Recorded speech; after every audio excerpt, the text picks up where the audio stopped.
가진 자의 목마름이라는 제목으로 하나님 말씀 증거하도록 하겠습니다. 여우와 신포도 이야기 심판인데 한번 생각을 하면서 들려드리겠습니다. 여우는 포도를 좋아한다고 합니다. 근데 포도가 높이 달려 있기 때문에 아무나 먹을 수 있는 건 아니고 능력 있는 여우, 그러니까 예외적인 소수의 능력이 있는 예외적인 여우만 접근이 가능했습니다.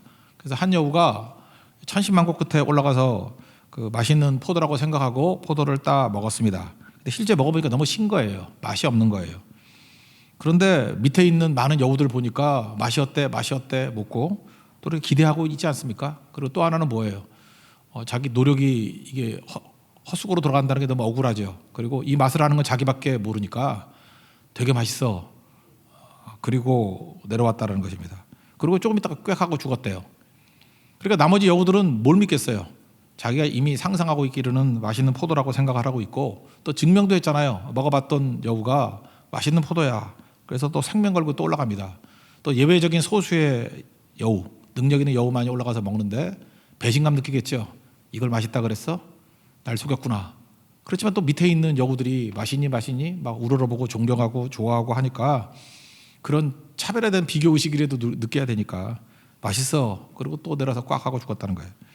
그게 인생이라는 것입니다. 인생이 그래요. 이루지 못한 사람들은요, 저게 행복일 거다, 저게 우리의 목표일 거다 생각하고 가는데 이룬 사람들이 거짓말하거든요. 왜냐하면 또 실제로 정직하게 말하는 사람도 있어요. 이거 아무것도 아니라고. 그럼 또 뭐라 그러죠? 이루고 나니까 저런 소리 하는 거지. 안 믿어요. 정답을 얘기해도 안 믿어요. 그러니까 또다시 맛있는 포도인 줄 알고 신포도 따기 위해서 인생을 거는 것. 어찌 보면요, 이렇게 이루지 못한 사람들은 가짜 희망이라도 있으니까 그걸 행복이라 그래야 되나? 아직까지는 덜 속은 거죠. 근데 다 이룬 사람, 다 가진 사람의 목마름과 절망은 훨씬 더 크다라는 것입니다. 그래서 여러분들 못 사는 나라에서 자살 안 하잖아요. 이렇게 인간이 행복이라고 생각하는 돈 있고 이렇게 선진국이고 뭐 이런 나라에서 자살률이 훨씬 높지 않습니까? 우리나라도 그랬어요. 이렇게 가난할 때는 죽긴 왜 죽어요? 그죠? 거지가 자살하는 거 봤어요? 어떻게든 살아야지요. 근데 이렇게 풍요롭게 되고 그러다 보니까 비교의식 가지고 뭐 좌절하고 쓰러지고 하는 것들이 훨씬 더 많더라는 것입니다. 여기 다 가진 사람의 절망을 보여주는 게 니고데모가 아닐까 이런 생각을 가져요. 여기 1절에 소개하기를 바리새인, 그러면 이게 도덕적으로 또 종교적으로 앞선 사람이다 그런 얘기 아닙니까? 유대인의 지도자. 그러니까 나네주 2번을 보니까 사내들인 공인. 우리나라 국회의원은 300명인데 여기는 72명이거든요. 그러니까 훨씬 희소성이 있는 거죠. 그래서 여기는 정치적인 권력도 있고 뭐 정치 권력이 있으니까 돈도 있겠죠. 그러니까 다 가진 사람입니다. 니고데모는 다 가진 사람. 한 나라에서 72명 안에 든다는 게 쉬운 게 아니잖아요. 다 이룬 자, 사회적으로, 경제적으로, 정치적으로 다 이룬 자다. 그걸 묘사하고 있다라는 거예요. 1절을 읽겠습니다. 시작.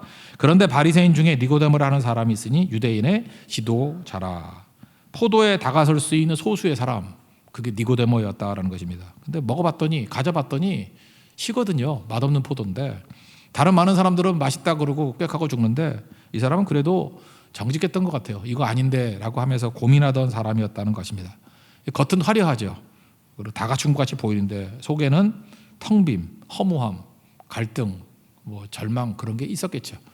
이런 거 느끼는 사람 진짜 미치는 거죠. 왜? 내가 목표로 했던 걸 이뤘는데 그게 아니라고 생각하면은 좌절 아닙니까? 근데 예수님이 뭔가 다르신 것 같아요. 그죠? 이렇게 소문 보니까 표적도 일어났다 그러고 가나에서 이렇게 기적도 행하셨다 그러고 또 성전 정화하는 작업들을 보면서 뭔가 다른 메시지를 보이잖아요. 이게 사람들의 인기 끌려고 하는 얘기가 아니잖아요. 뭔가 다른 분이구나. 이거 하늘로부터 온 분이야. 그래서 예수님 찾아옵니다. 근데 남들의 눈이 있으니까 밤에 찾아옵니다. 밤에 찾아오면서 예수님께 정확히 얘기를 해요. 당신은 땅의 사람이 아니고 하늘의 사람입니다. 저는 이게 제일 중요한 단어라고 생각해요. 2절에 나오는 하늘로부터. 예수님에 대해서 정확히 묘사하잖아요. 내가 느끼기로는 당신은 땅의 사람이 아니라 하늘의 사람입니다. 이게 제일 중요한 표현이에요. 하늘로부터 왔습니다. 하늘 사람입니다. 2절을 읽겠습니다. 시작. 그가 밤에 예수께 와서 이르되 라삐여 우리가 당신은 하나님께로부터 오신 선생인 줄 아나이다. 하나님이 함께 하시지 아니하시면 당신이 행하시는 이 표적을 아무도 할 수 없음이니이다. 그러니까 하나님께로부터 왔다. 하늘로부터 왔다. 하늘 사람이다. 여기서는 표적이라고만 얘기하는데 표적뿐만 아니라 예수님의 행동이라든지 예수님 말씀을 보니까 내가 이제까지 추구했던 것들, 내가 이제까지 다 가졌다고 하는 것들에서 없는데 뭐 하늘로부터 온 뭐가 있는 분인 것 같습니다. 이렇게 얘기를 하면서 정직하게 인정을 합니다. 이게 참 니고데모의 훌륭한 점이죠. 이거 무시하면 안 됩니다. 어떤 사람은 눈에 뻔히 보이면서도 인정 안 하려고 그래요. 고집부리죠. 바로 왕이 그랬잖아요. 강팍하다는 게 뭐예요? 인정 안 한다는 거 아니에요? 절대 인정 안 합니다. 근데 니고데모는 자기의 텅빔 인정하잖아요. 예수님의 꽉 참 인정하잖아요. 예수님의 하늘로부터 오심, 하나님께로부터 오심, 그런 걸 인정하잖아요. 이게 중요하다는 것입니다. 그래서 우리도 예수님께 나오는 게 중요합니다. 우리 정직한 게 되게 중요한 건데, 내게는 답이 없습니다. 내게는 힘이 없습니다. 나는 힘이 없습니다. 부족합니다.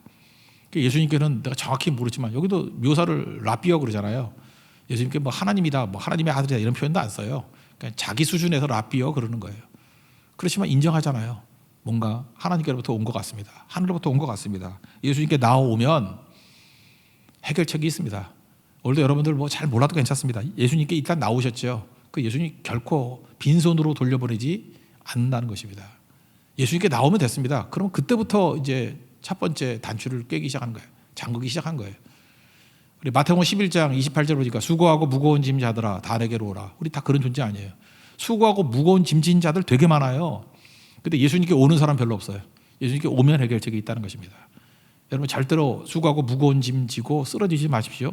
예수께 오면 뭐 어떻게 될지는 결과는 맡기는 거라 그랬잖아요. 예수께 오면 일단은 반은 끝난 거예요. 예수님께 오면 되는 겁니다. 예수님이 해결해 주시고 품어주시게 된다는 것입니다. 그래서 니고데모가 잘한 거 하나, 그러면 예수님께 왔다라는 거예요. 목마름에서 머무르지 아니하고 예수님께 왔다. 여러분들 이게 몸에 이거 반사적으로 느껴야 돼요.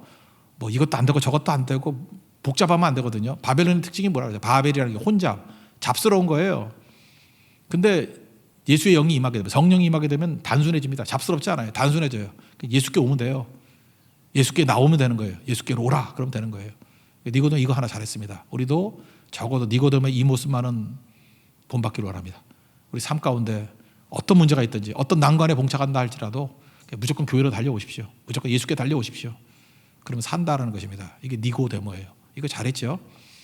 그래서 니고데모가 와가지고 대답을 질문을 하는데 하늘로부터 왔습니다. 아니 그렇게 믿습니다. 그랬더니 예수님의 대답이라 그러면 어떻게 대답해야 돼요? 예수님이 하나님께로부터 온 것을 내가 압니다. 표적 보니까 압니다. 이렇게 얘기했으면 맞다, 틀렸다 이렇게 얘기를 하든지, 아니면 고맙다 그러든지, 내 주변에 인정해 주는 사람 하나도 없는데 네가 제일 먼저 인정해 주는 거 고맙다 이래야 되는 거 아니에요? 제가 틀렸습니까? 대화를 하는 게 그렇잖아요. 이렇게 물으면 대답하고 이래야 되는 건데, 묻는 거와 엉뚱하게 대답하는 걸 동문서답이라고 그러잖아요. 예수님은 동문서답의 대가인 것 같아요. 묻는 대답도 안 해요. 그죠? 몇 단계 건너뛰어가지고 곧장 핵심으로 들어가 버립니다. 그러니까 벌써 마음을 꿰뚫고 있는 거죠. 그러니까 쓸데없는 인사하지 말고, 너한테 꼭 필요한 게 뭐냐면 거듭남이야. 그래서 몇 단계를 뛰어넘습니다. 그러면서 동문서답 같이 핵심을 그냥 팍 찍어버립니다. 거듭남, 아노센이라 그러는데 헬라어 단어로 아노센, 이 아노센에 대해서 설명합니다. 거듭남. 3절입니다. 3절 읽겠습니다. 시작. 예수께서 대답하여 이르시되 진실로 진실로 내게 이르노니 사람이 거듭나지 아니하면 하나님의 나라를 볼 수 없느니라. 그러니까 뭐 대답도 안 하고 핵심으로 들어갑니다. 아노센이 필요하다. 거듭남이 필요하다. 아노센. 이 아노센이란 말이 중의적인 의미가 있다고요. 두 가지 의미를 쓰이는 건데, 첫 번째는 다시 태어나다. 다시 태어나다. 두 번 태어나다. 그래서 한자로는 중생 그러잖아요. 중생. born again. 다시 태어남. 그 또 다른 뜻이 있는데, 위로부터 오다 그런 뜻이 있어요. 그러니까 위로부터 와서 태어났으니까 born from the above. 그죠? from above. 위로부터 왔다. 그러니까 born from above. 위로부터 옴. 이런 뜻이 있다고요. 두 가지. 그런데 이게 똑같은 게 두 가지 뜻이 있는데, 우리 같으면 한자도 이렇게 발음만 똑같지만 뜻이 두 가지인 게 많이 있잖아요. 그죠? 예, 그런 게 있는데, 니고데모는 다시 태어난 걸로 이해한 것 같아요. 그렇죠? 그러니까 두 가지 뜻인데 그 중에 니고데모는 뭘 선택했냐 하면은, 그렇지, 다시 태어나는 게 맞지. 그래서 다시 태어나는 것 같이 하면서 대답을 해요. 4절을 보니까, 4절 읽겠습니다. 시작. 니고데모가 이르되 사람이 늙으면 어떻게 날 수 있사옵나이까? 두 번째 모태에 들어갔다가 날 수 있사옵나이까? 이건 다시 태어남이죠. 그러니까 엄마 뱃속에 또 들어갔다 나와서 태어나야 됩니까? 늙었는데 어떻게 태어나죠? 저는 니고데모가 이걸 답이라고 생각하지 않아요. 많은 사람들이 잠깐 니고데모를 비우는데, 그래도 공회원인데 잠깐 비우지 말아요. 이 사람이 머리가 있는 사람인데 이거 몰라서 물었겠어. 그러니까 이렇게 말한 이유는 뭐죠? 예수님 말씀을 이해 못하겠습니다. 그런 뜻이죠. 지금 아노센이라고 얘기하는데, 제가 생각할 때 이게 두 가지 의미 중에 다시 태어난다로 이해가 됩니다. 그렇지만 이해 잘 못하겠는데요. 엄마 뱃속에 늙어서 또 들어갔다 나올 수는 없잖아요. 이해 못하겠는데요. 또는 더 깊은 뜻을 알고 싶습니다. 이게 니고데모의 자세였다라는 것입니다. 그때에 예수님께서 진짜 중요한 메시지를 증거하고 있어요.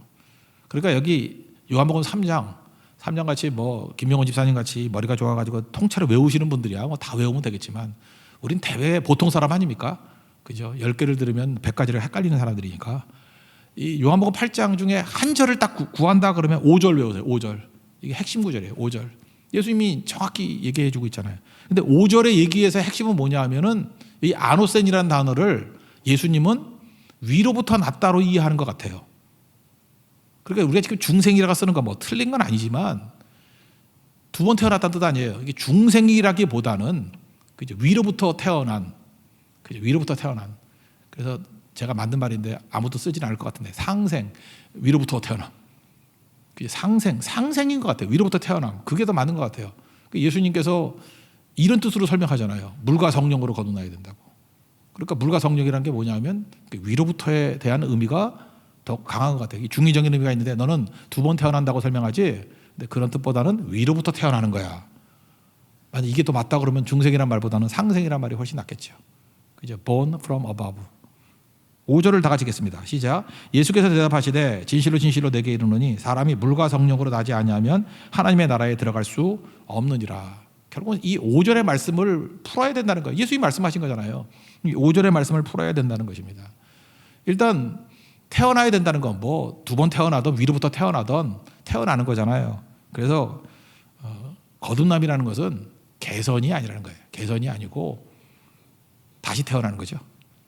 위로부터 다시 태어나든 엄마 뱃속에서 다시 태어나든 다시 태어나는 거죠. 그래서 종교의 길과 신앙의 길이 다릅니다. 종교의 길은 뭐라 그러세요? 종교는 뿌리가 본능에 있거든요. 우리 본능. 종교심은 내가 변화되는 게 아니에요. 그래서 종교를 믿으면 안 돼요. 종교, religion이라는 단어는 내 본성은 그대로 있는 거예요. 본성을 다독거려 주는 거예요. 본성을. 내 본성이 뭐예요? 두려움과 욕심이라고 그랬잖아요. 그래서 비나이다 하면은 두려움이 사라지게 만드는 쪽. 이게 두려움을 다독거려 주고, 그다음에 욕심이 있으면 비나이다 하면 좋은 대학도 가고 집도 사고 뭐 차도 사고 결혼도 하고 네가 원하는 바 욕심이 채워져. 이게 종교예요. 그러니까 종교는 본능을 체크하기 때문에 이거는 조절하는 거죠.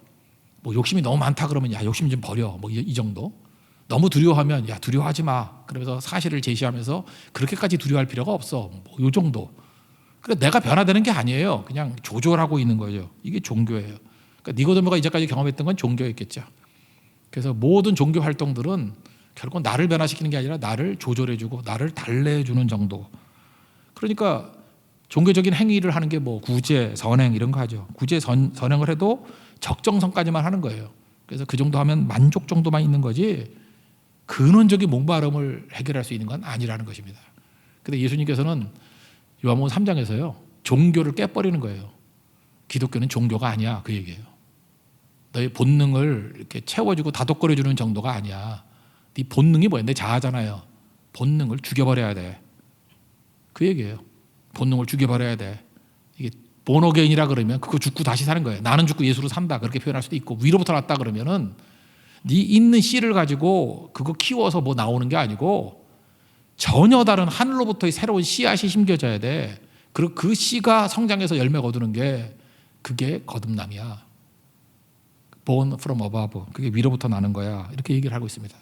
그래서 그 설명을 거듭남은 물과 성령이라고 얘기하잖아요. 물은 뭡니까? 이스라엘 백성은 다 알아요. 물은 세례거든요. 씻는다, 세례. 세례가 뭐예요? 물에 푹 담갔다 끄는 거 아니에요? 죽음. 세례는 죽음이에요. 그러니까 물로 거듭났다는 게 뭐예요? 죽어야 된다는 거죠. 그러니까 뭐 옛사람 죽었다 그 얘기가 똑같은 거죠. 죽음이에요. 철저히 죽음. 또는 비움. 위로부터 뭐 채워진다 그러면 비어 있어야 되잖아요. 죽음 또는 비움. 자기 부정. 그러니까 뭐예요? 내 본능에 대한 부정이죠. 내 본능, 두려워하고 욕심 부리고 하는 것들에 대한 부정이에요. 그거 싹 죽어버려야 돼. 비워버려야 돼. 그 비우면 그 다음에 뭐가 필요해요? 채움이죠. 뭐로 채워요? 성령으로 채우는 거라고요. 예수님께서 물과 성령으로 거듭났다 그럴 때 성령이 나오기 때문에 이건 두 번 태어났다기보다는 위로부터 났다가 훨씬 맞다고요. 성령은 위로부터 오시는 분 아니에요. 그러니까 위로부터 채워지는 거다. 이걸 말하고 있습니다. 그럼 좀 더 설명을 해서 이게 이제 베드로 사도 같은 사람이 이게 초대교회 때 굉장히 중요한 얘기였기 때문에 그럼 위로부터 났다. 성령으로서 났다. 이게 무슨 뜻인가라고 할 때 베드로 전서 1장 23절 보면 베드로가 정확히 묘사를 했어요. 뭐가 신겨지는 거냐 하면 우리 신겨진다고 하면 알잖아요. 씨가 뭐예요? 말씀이라고 말씀. 그래서 성령으로부터 났다. 위로부터 났다라는 것은 말씀이 심겨지는 걸 얘기한다. 그게 위로부터 난 거라는 거예요. 거듭남. 우리 심령에 아무것도 내 본능이 심겨져가지고 입신양명 이런 게 심겨져 그거 이루는 게 아니고 말씀의 씨가 심겨지는 거예요. 그래서 말씀의 씨가 심겨져서 말씀의 씨가 자라서 말씀의 열매를 거두는 게 그게 구원받는 하나님 나라에 들어가는 삶이야. 그거를 말해주고 있다는 것입니다. 베드로전서 1장 23절 보니까 너희가 거듭난 것은 여기 거듭남이 나오잖아요. 거듭난 것은 썩어질 씨로 된 것이 아니요 썩지 아니할 씨로 된 것이니 그럼 썩지 아니할 씨가 뭐예요? 살아있고 항상 있는 하나님의 말씀으로 되었느니라. 이제 거듭남이 연결되죠. 거듭남이 뭐예요? 위로부터 난 건데 성령께서 우리 심령 가운데 아무것도 없었어요. 소망이. 우리 속에 있는 것은 본능밖에 없어. 본능은 두려움과 욕심밖에 없는데 이거를 싸그리 죽여버리고 물로 죽여버리고 그러니까 세례로 죽은 거죠. 그 다음에 성령으로서 났는데 성령으로 났다는 건 뭐냐면 말씀을 신겨준다는 거예요. 우리 속에. 그러니까 지금같이 말씀 듣는 게 이게 거듭남에서 희초라고요. 말씀이 신겨졌죠. 그 말씀을 잘 간직하면 이 히브리 위에 나오잖아요. 옥토가 되면 30배, 60배, 100배 열매를 거두니라. 이게 성령 안에서의 삶, 거듭난 자의 삶이라는 거예요. 그러니까 우리는 무엇을 위해 사는 거예요? 내 본능을 심어서 본능이 자라는 걸 보는 게 아니고 말씀을 심어서 말씀이 성취되는 것을 보는 게 성도의 삶이다. 그게 성령 안에서의 삶, 거듭난 자의 삶이다라고 하는 것을 보여주고 있습니다. 그러니까 간단히 얘기하면 말씀 듣고 순종해서 열매 거두는 삶이에요. 그게 이 땅에서 성도가 거듭난 인생을 살아가는 길이다. 그러니까 뭐가 어려워요? 그래서 인생은 수동태예요. 능동은 뭐죠? 능동은 내가 뭐 한다잖아요. I will. 내가 뭐 한다는 거 아니에요. I will은 어디서 나와요? 본능에서 나오잖아요. 그러니까 I will 하는 거는 결국은 안 되면 두려움이고 되면 욕심이고. 그런데 내가 수동태라는 게 뭐예요? 들어온 거죠. 뭐가 들어와요? 말씀이 들어온 거라고. 말씀이 들어와서 나를 지배하는 거예요. 그래서 내 삶의 모든 것들이 말씀을 간직하고 말씀을 자라게 만들고 말씀이 열매를 거두게 만드는 것. 그게 거듭난 자의 삶이라는 것입니다. 예수님이 그걸 말하고 있어요. 너 네 안에서 본능 신고 본능 자라게 하다 보니까 그거 다독거리다 보니까 절망이지. 그거 가짜야. 아무것도 아니야. 거듭남인데 이해를 못해가지고 엄마 뱃속에 들어갔다가 2번 태어나는 거예요. 그게 아니고 위로부터라는 뜻이 있지. 위로부터 나는 거야. 성령으로 나는 거야. 위로부터 내려온 말씀이 심겨져서 열매 거두는 거야. 그렇게 예수님이 설명해 주고 있다는 거죠. 신앙생활이 뭐예요? 그래서 우리 크리스찬들은 죽어라 말씀 듣잖아요. 추석 때도 말씀 듣잖아. 딴 사람도 떡 먹는데 우리 떡으로만 살 것이 아니오. 우리 그걸 너무 믿기 때문에 말씀으로 살잖아요. 왜 말씀으로 살아요? 말씀이 일단 듣고 품고 있다가 이거를 실현시키는 거니까. 그게 거듭난 자의 삶이라는 것입니다. 그럼 말씀이 잘 들어오기 위해서 필요한 게 뭐예요? 내 자아가 죽으면 죽을수록 좋겠죠. 비우면 비울수록 좋겠죠. 그래서 물로 거듭난다. 죽는다고. 비운다는 거고. 성령으로 거듭난다. 채운다라는 거죠. 그러니까 물과 성령으로 거듭나지 아니하면 이제 뜻 이해가 되겠죠. 그게 성도의 삶이라는 것입니다. 그럼 요약하면 뭐 복잡하니까 우리 맨날 헷갈리니까. 그러니까 죽어라 잘 믿는 방법이 뭐예요? 딴 소리 안 듣고 난 하나님 말씀만 듣습니다. 그 좋은 교회가 어떤 교회예요? 좋은 교회 만들려고 그러면 목사가 딴 소리 하지 말고 하나님 말씀만 있는 그대로 증거하는 거예요. 그것도 엄청 많이. 그래서 10년 가운데 싹 비워놓고 하나님 말씀을 갖다가 어마어마하게 뿌려대는 거예요. 그죠? 그냥 막 뿌려대는 거예요. 그래서 하나님 말씀이 하나가 30배, 60배, 100배니 이게 뿌려진 게 엄청 많으니까 뭐 한 사람에게 만약에 씨앗이 1000개쯤 뿌려졌다 그러면 1000명도 감당하지 못할 폭발적인 일들이 벌어지겠죠. 그걸 부흥이라 그래요. 사람 수하고 관계없어요. 한 사람 안에서도 이루어져요. 그게. 이건 내 능력과 뭐 노력 이런 거 관계없어요. 하나님 앞에서 열린 마음이 있으면 누구든지 할 수 있다는 거예요. 하나님께서 그 밭을 찾고 있는 거예요. 말씀이 떨어져서 자랄 수 있는 밭. 그게 거듭남이라고요. 여러분들 그런 인생 되는 축복이 임하기를 기원합니다. 그래서 씨가 잘 떨어지기 위해서 어떻게 돼요? 이렇게 딱딱하지 않으려고 그러니까 그래서 우리가 고난을 주시는 거예요. 그래서 우리 마음을 기경한다 그러잖아요. 마음을 뒤집어 엎는 거예요. 우리 마음이 언제가 제일 옥토가 돼요? 이 고난으로 인해서 나는 부족합니다. 나는 연약합니다. 나는 죄인입니다. 그래서 상한 마음, broken heart, 이렇게 상한 마음, 깨진 마음이 됐을 때 열매 제일 잘 거둬요. 하나님께서 구하시는 제사가 상한 심령이라고 그러잖아요. 그렇게 말하는 거예요. 그게 성도의 삶이라는 것입니다. 그래서 오늘도 여러분들 어려움과 힘든 가운데 있다 그러면 말씀의 운명이에요. 말씀의 운명이 내 속에 들어오면 말씀은 그냥 사라지지 않고 하여튼 내게 떨어진 말씀은 반드시 이루더라. 저도 목사하니까 이렇게 보이잖아요. 이렇게 말씀이 쭉 증거가 되면 어떤 성도들은 말씀이 떨어져서 잘하고 있어요. 계속. 그러면 솔직한 얘기로 딴 데는 보이지도 않아. 그 사람만 관심을 갖게 돼요. 저거 운명이 어떻게 되나. 근데 시간 지나면요 어마어마한 능력이 나타나요. 야, 이게 교회구나. 왜 한 사람을 갖다가 교회라 그러는지를 알겠구나. 이게 교회의 능력이구나. 여러분 교회 되십시오. 교회는 어떤 것이에요? 말씀을 받아서 성취시키는 것이에요. 교회 중에 교회가 예수님 아니에요? 예수님 묘사할 때 계속 뭐예요? 구약에 있는 말씀이 예수님께 떨어져 가지고 다 성취되더라. 그 얘기 아니에요? 그러니까 예수님이죠. 예수님이 성전이시죠. 여러분들도 말씀이 떨어져서 여러분 삶 가운데 말씀이 이루어지는 은혜 역사 있기를 기원합니다. 그게 거듭남이라는 거예요. 거듭남. 그럼 말씀이 내 안에 떨어져서 이제 조금씩 변화가 되잖아요. 변화가 아니라 뭐 새 생명이 되니까 말씀이 떨어졌다는 걸 어떻게 아느냐 하면은 자기도 모를 수 있어요. 이 말씀이 떨어졌는데 뭐 아나 모를 수 있다가 언제 깨닫게 되냐면은 좋아하는 게 바뀌어 버려요. 제가 일전에 말씀드렸지만 이쁘다고 비슷하다니까. 우리 젊은 여자분이 이렇게 결혼을 해서 임신을 했어요. 근데 임신했는지 안 했는지 모를 수도 있잖아. 뭐 테스트 기계 이런 게 있겠지만 옛날에 없었잖아요. 임신했는지 안 했는지 어떻게 알죠? 입덧을 하잖아요. 입덧.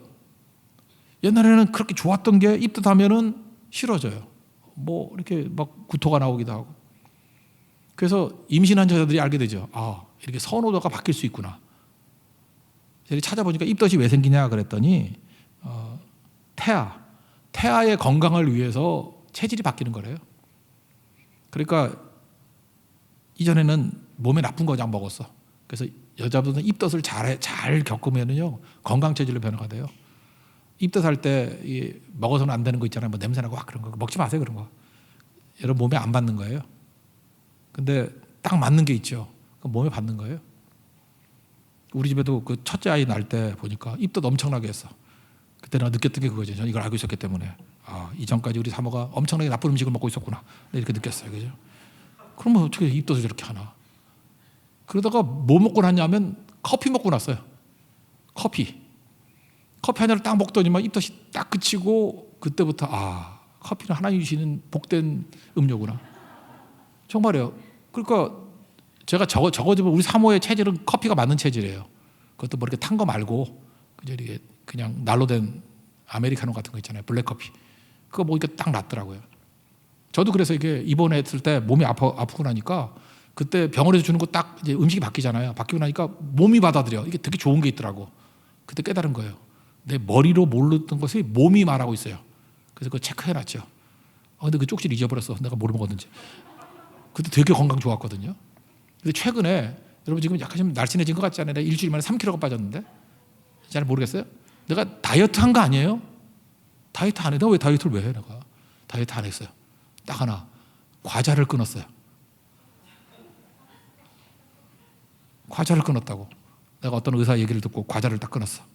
피 검사를 했더니 과자를 끊으시기만 해도 뭐 나아지는 건 난 놀랬거든요. 마음껏 먹었는데도 3kg 빠. 그 내가 얼마나 과자를 먹었는지. 그죠? 제가 말하는 과자라는 것은 뭐 새우깡 이것만 얘기하는 게 아니고 내가 갈매기도 아닌데 새우깡을 이렇게 먹었는지 하여튼 모든 간식을 다 끊었다고요. 그냥 세끼 밥만 먹는다고. 밥만 먹었더니 3kg가 빠지더라고. 그러니까 내가 옛날에 그 말이 맞더라고요. 살 빼는 비결이 뭡니까? 그러면 세끼만 드세요. 그게 맞아요. 그거 말고 엄청 먹더라고. 그러니까 이런 걸로 찾아가는 거죠. 찾아가는 거. 그러니까 입덧이 그런 거예요. 입덧은 새 생명체가 내 속에 들어왔잖아요. 그러니까 이 생명체를 보호하기 위해서 생명체에 도움이 안 되는 것을 끊어가는 과정이에요. 그리고 생명체에 도움이 되는 게 있다고 그거를 찾아가는 과정이라고. 그래서 입덧을 잘 통과만 하면 이게 건강체로 변화가 될 수도 있고 유익하게 될 때도 있다는 것입니다. 저는 뭐 임신을 해본 적이 없어가지고 잘 모르는데 여자분들 임신할 때 그러잖아요. 그 태아에게 나쁜 거 뭐 이렇게 하잖아요. 먹잖아요. 그럼 막 이렇게 배가 꼬인다 그러더라고요. 애가 뭉치고 막 그런다 그러더라고요. 아는 거죠. 우리 안에 말씀의 생명체가 들어왔어요. 그러면요, 이전에 하던 것 중에서 이 생명체, 이 말씀하고 충돌되는 것들을 하면 배가 꼬여, 배가 뭉쳐, 그래서 싫어져요. 그리고 새로운 소망이 생겨. 다른 게 좋아진다고. 대표적인 게 뭐 거짓말 이런 거죠. 옛날에 거짓말 하는 게 재밌었거든. 거짓말이 왜 재밌죠? 거짓말을 왜 합니까? 내가 원하는 결과를 얻으려고. 거짓말 맞고 좋은 게 없잖아. 내가 원하는 결과를 얻는 게 거짓말로 최고잖아. 뭐 이럴 수 있잖아요. 내가 뭐 여자들한테 인기를 얻으려고 그러면 뭐 내가 부자다 그러고, 차도 잠깐 뭐 친구가 빌린 건데 내 차다 그러고, 뭐 이렇게 돈 막 쓰고, 거짓말이잖아. 그러면 내가 원하는 돈 많은 남자라는 인상을 갖잖아요. 그게 내 목표 아니야? 그러니까 거짓말하는 거죠. 그런데 있는 모습 그대로 보인다 할지라도 내 진실을 보여서 상대방이 어떻게 생각하는지 하나님께 맡기는 거예요. 그러면 상대가 그렇게 큰 부자는 아니라 할지라도 저 사람은 믿음이 있고 성실한 사람이고 정직한 사람이야. 그거에 매력을 느끼는 여자가 진짜 여자겠죠. 물론 여긴 없겠지만 그게 진짜 여자겠죠. 예. 그리고 결과를 맡기는 거예요. 결과를. 그게 되게 중요한 거죠. 우리 어머니가 맨날 그랬어요. 나 궁금했거든. 우리 아버지하고 왜 결혼을 왜 했습니까? 내가 몇 번 물어봤더니 우리 어머니 말씀에 의하면, 분명히 거짓말일 가능성이 큰데, 처녀 때 인기가 좋았대요. 되게 예뻤고 남자들이 자기를 되게 좋아했대. 선만 보러 나가면은 남자들이 다 이렇게 쓰러지고 좋아했는데, 처음에 이 맞선 보러 나갔더니 이 남자가, 이 총각이 기도합시다 그러더래요. 그게 작전인 걸 모르고 기도합시다 그랬다는 거예요. 그래서 이게 뭐 대충 들어보니까 이게 뭐 하나님의 뜻이면 결혼하고, 뭐 아니면은 뭐, 그러니까 거기에 간 거죠. 그러니까 제가 볼 때 그 아버지가 전략이 좋았던 거예요. 그죠?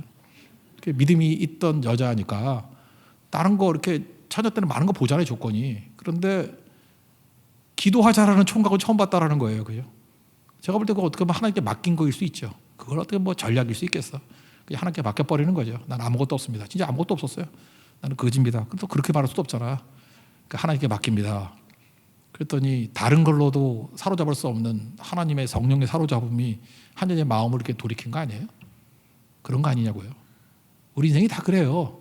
내가 결과를 컨트롤하려고 그러지 말고 그냥 맡기는 거예요. 그럼 정직할 수 있죠. 그냥 맡기는 거예요. 그럼 원수를 사랑하라, 원수를 위해서 기도하라, 그냥 할 수 있잖아요. 자꾸 우리 결과를 생각하니까. 우리가 입맛이 바뀌고 성령이 내 안에 들어와서 말씀이 내 체질을 바꿔버리면요, 이전에 하던 행동들이 역겨워져요. 그래서 왜 거짓말 안 해? 그러면 거짓말하기 싫어지는 거야. 그게 싫어요. 이전에 욕하는 거 참 감칠맛이 났거든. 근데 욕하는 자리에 가는 게 싫어져. 듣기 싫어져요. 제가 옛날에 토픽에서 한번 읽어본 적이 있는데, 그 미국 그 비치 있잖아요. 그 캘리포니아 비치. 거기 뭐 해변에서 많이 있는데, 해변에서 이 사람이 전직이 뭐냐 하면 모래성 쌓기 세계 챔피언이에요. 뭐 그런 거 있잖아요. 모래로 이렇게 진짜 성을 쌓는 거. 이렇게 조그만 성 아니고 뭐 두꺼봐 하는 두꺼비지 그런 거 말고, 진짜 어마어마한 집들 있잖아요. 막 물로 뿌려가지고 진짜 멋있는 뭐 비너스 상도 만들기도 하고 성을 만들기도 하고, 그런 걸로 세계 대회 해가지고 1등 하던 사람이에요. 근데 그거 하다가 이 사람이 수영도 잘했는가 봐. 갑자기 어떤 사람 물에 빠진다 하는데 해변 구조대가 없었는가 봐. 그때 이 사람이 뛰어들어가서 그 죽어가는 사람 건져냈어요. 그 다음에 이 사람 인생이 바뀐 거예요. 자기 제일 재미있는 일, 제일 보람된 일이 뭐냐? 해변에서 모래성 쌓는 일, 모래성 쌓기 세계 챔피언. 그게 너무너무 자부심이 있었는데 죽어가는 사람 한번 살리고 나니까 이거는 아무 의미 없는 거예요. 모래성을 쌓으면 뭐 할 거예요? 그죠? 그 다음날 나가면 다 부서져 없어져 버리는데 진짜 모래성이지. 그래서 그 다음부터 이 사람이 해변 구조대가 돼가지고, 이 사람이 건진 사람만 해도 물론 뭐 죽은 사람만은 아니겠죠. 1000명이 넘는데요. 그러면서 이 다큐멘터리 이렇게 나오더라고요. 참 되게 의미 있는 일이죠. 우리가 그래요. 옛날에는 모래성 쌓는 게 너무 좋았어. 그래서 맨날 무엇을 먹을까, 무엇을 마실까, 무엇을 입을까, 이게 허송세월하다가 어쩌다가 한번 이렇게 생명을 살리는 일, 가치를 두는 일을 뒀더니 입맛이 바뀌어버리는 거예요. 이제 모래성을 왜 쌓아? 이런 거죠. 해변에서 이렇게 쳐다보다가 누구 돕고 생명 살리는 일이 있다 그러면 그 구조하는 역할을 감당하는 사람이 되는 거죠. 그래서 성령이 내 안에 있다 그러면 여러분 스스로 느껴요. 입맛이 변했네. 입맛이 변했네. 이런 거죠. 이런 비슷한 사람, 최근에 지난주에 제가 그 뉴스를 보니까 글렌백이라는 사람이 그런 사람이래. 아프가니스탄에서 그 미군이 철군했죠. 그래서 탈레반이 뭐 저 지배라고 있어서 뭐 여자들도 핍박당하고. 근데 우리가 말은 안 하지만 크리스찬들이 있잖아요. 아프가니스탄에도 크리스찬들이 많이 고난을 당한대요. 이 사람이 자기 사비를 써가지고요, 비행기 띄우고 뭐 그 육로로 빠져나오게 해서 진짜 쉰들러 리스트하고 똑같아요. 1200명의 크리스찬들을 건져냈대요. 잘 보세요. 근데 글렌백 얘기가 뭐냐면 자기 돈 많아가지고 옛날엔 슈퍼카 사고 뭐 이렇게 부자인 척하고 뭐 요트 타고 다니 이런 거 좋아했대요. 근데 모래성사과하고 똑같은 거죠. 글렌백이라는 사람이에요. 글렌백. 이거 의미 못 찾겠다라는 거예요. 그거 한 번에 다 쏟아부어가지고 1200명의 아프간 사람 건져내는 일. 멋있잖아요. 우리 이거 하래도 못해요. 우리는 왜 못하죠? 우리 돈이 없잖아. 그죠? 딴 걸로 해야지. 이거 아무나 하는 거 아니에요. 우리 아무 생각해도 이거 못하겠더라고. 한 사람당 들어간 돈이 10,000불이 넘고 그래요. 그래서 이거 그 옮겨가는 데만 한 1,000만 원쯤 들더라고. 이렇게 소개해서 잡아내는 데만. 그러니까 자기 있는 돈 다 쏟아부어가지고 이걸 하잖아요. 그 무슨 얘기예요? 입맛이 바뀌었다. 그렇게밖에 설명을 못 하겠죠. 이게 중요하다는 것입니다. 예수 믿는 것 중에 제일 큰 문제가 뭐냐면 위선자가 되는 거예요. 내가 진짜 하나님을 만나지도 못하고 내 안에 말씀이 들어와서 말씀은 내 안에 없어. 그냥 여전히 본능만 있는 거야. 여러분 지금 속에 말씀이 안 들어가고 본능만 있으면서도 예배 올 수 있어요.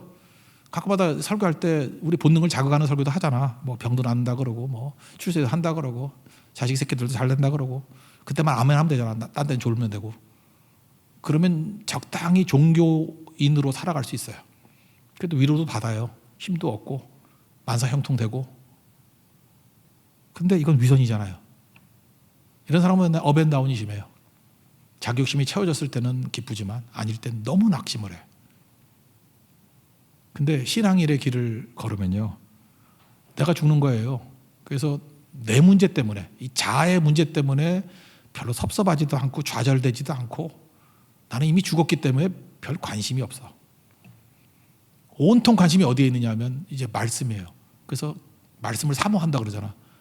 말씀이 심겨져가지고 말씀에 열매를 거두고 말씀이 성취되는 거에 대한 기쁨이 있거든요. 그래서 자꾸만 말씀을 들으려고 그래. 말씀을 듣는다 그러고 여러분 믿어지지 않지만 설교 시간이 왜 이렇게 짧으냐 그러고 그런 사람도 있어요. 그죠? 왜 이렇게 짧으냐 그러고 그냥 말씀 좀 더 해달라 그러고 반복해서 5번을 들었다 그러고 절대 믿어지지 않죠. 그런 사람이 있어요. 그런 사람이. 그죠? 그 말씀이 그렇게 단 거예요. 그리고 말씀을 듣고 뭐 한다고요? 따라요. 순종한다고. 그렇게 자라나요. 이제 곧 이런 것들이 성취가 될 거 아니에요. 그 사람이 교회입니다. 어마어마한 일들이 벌어지게 된다는 거예요. 이게 거듭남이에요. 그래서 우리가 거듭난 성도가 된다는 것은 위로부터 난다는 것인데, 거듭남 뭐 복잡하게 생각하지 마십시오. 성령이 총주도하십니다. 거듭남은 뭐냐? 하나님 말씀이 내 마음에 떨어지는 거예요. 그래서 죽지 아니하고 잘 보존되어서 이게 성취까지 가는 거예요. 이 사이클이 도는 거예요. 이게 거듭난 자의 삶이라는 것입니다. 예수의 길을 걷는 거예요. 본능이 자라는 게 아니라 말씀이 자라는 거예요. 이 거듭남이에요. 우리 삶 전체가 거듭난 인생이 되는 축복이 임하기를 기원합니다. 자리에서 일어나겠습니다. 우리 말씀 앞에서 전하겠습니다.